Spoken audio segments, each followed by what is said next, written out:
Warning: this podcast may contain graphic violence, sexual themes, and bad language. If our language offends you, we apologize, but we do not give a fuck. Be mindful of your kids listening.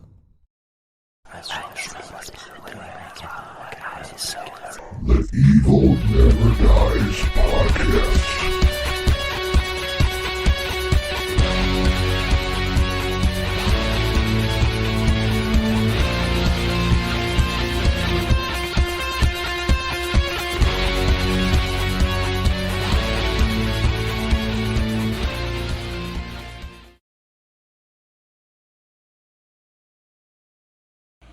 Welcome back to the Evil Never Dies Podcast. I'm Brett, and thanks for joining me again for another midweek episode.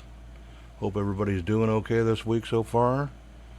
So this week I am going to be talking about Van Halen's fourth studio album, Fairwarning. It was recorded from March to April of 1981 at Sunset Sound Studios in Los Angeles. And it was released on April 29th of 1981. Genre is hard rock, heavy metal, even though I wouldn't really consider them heavy metal. Length of the album, 31 minutes and 11 seconds. Really short album, but there's a lot packed into that 31 minutes and 11 seconds.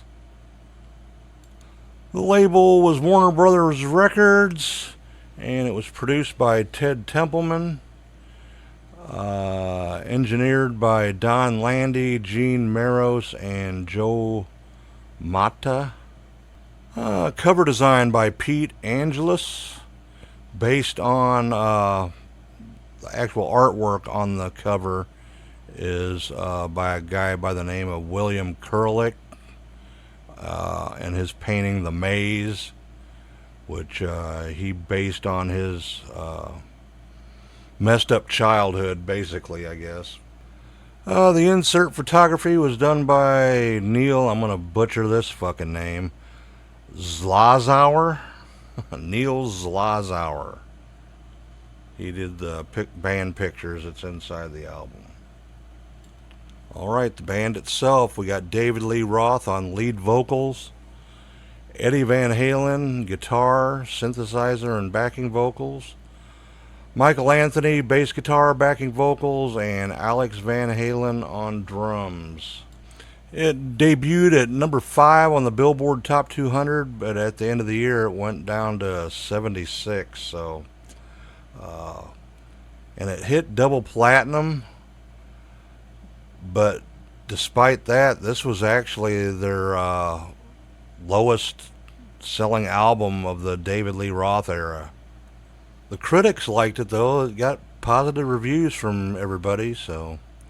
and actually, Esquire magazine ranked it number 60 out of 75 albums every man should own. Now, I don't know if the low and slow sales had anything to do with the synthesizers on this album that Eddie was experimenting with, really. I don't know if that turned people off or what, but anyway, let's go over the track list here.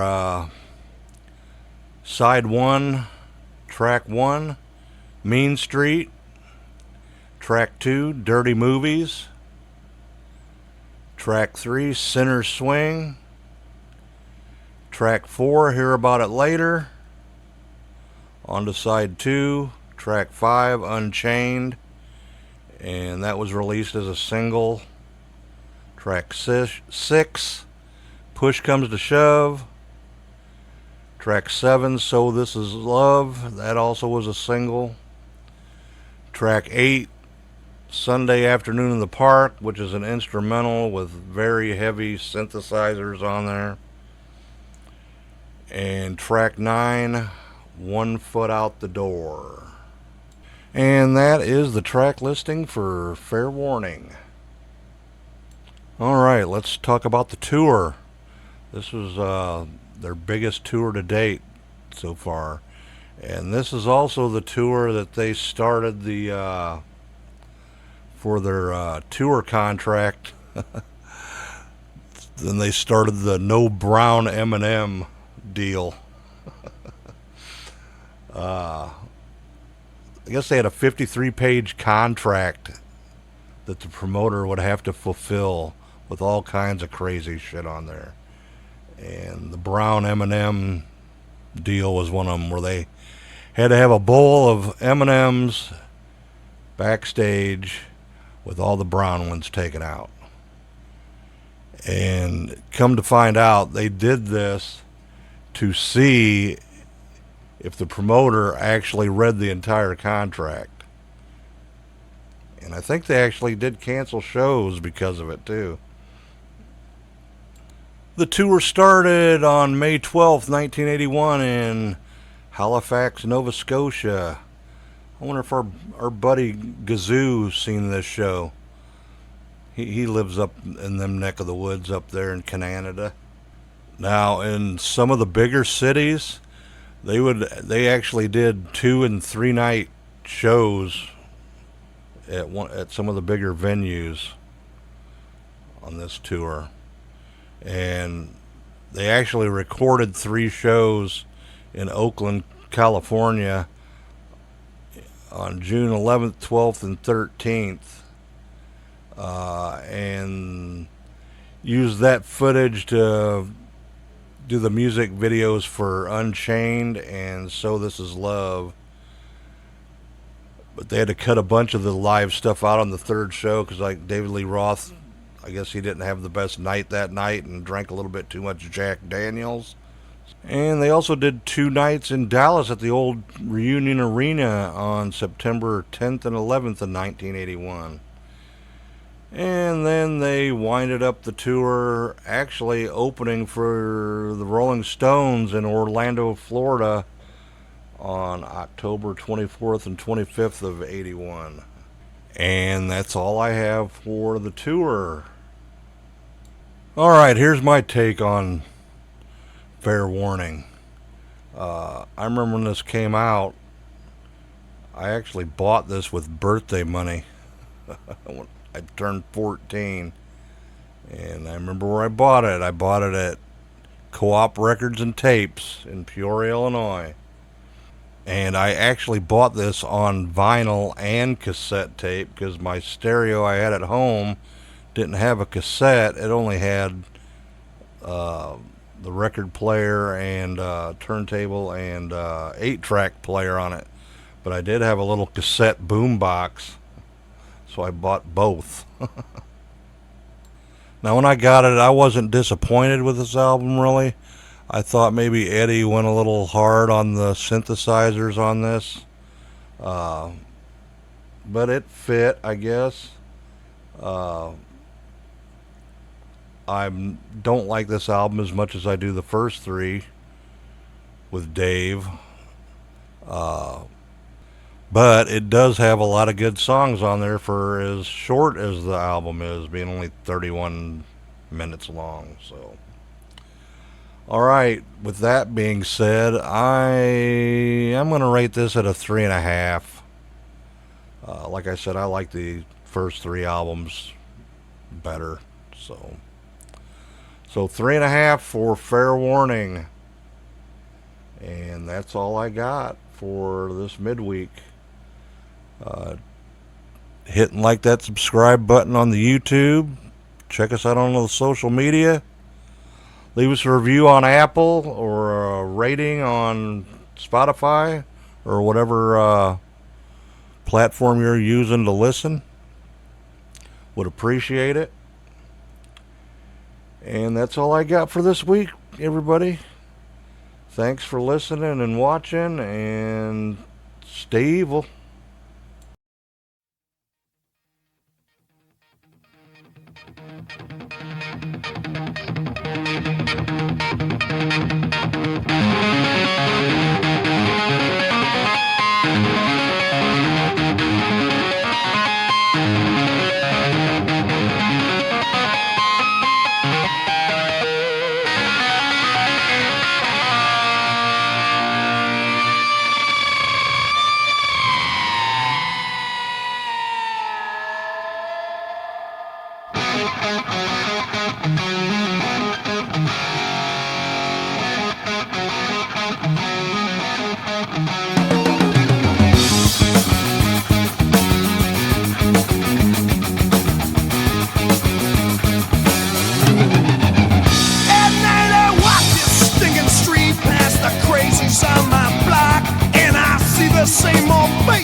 smelling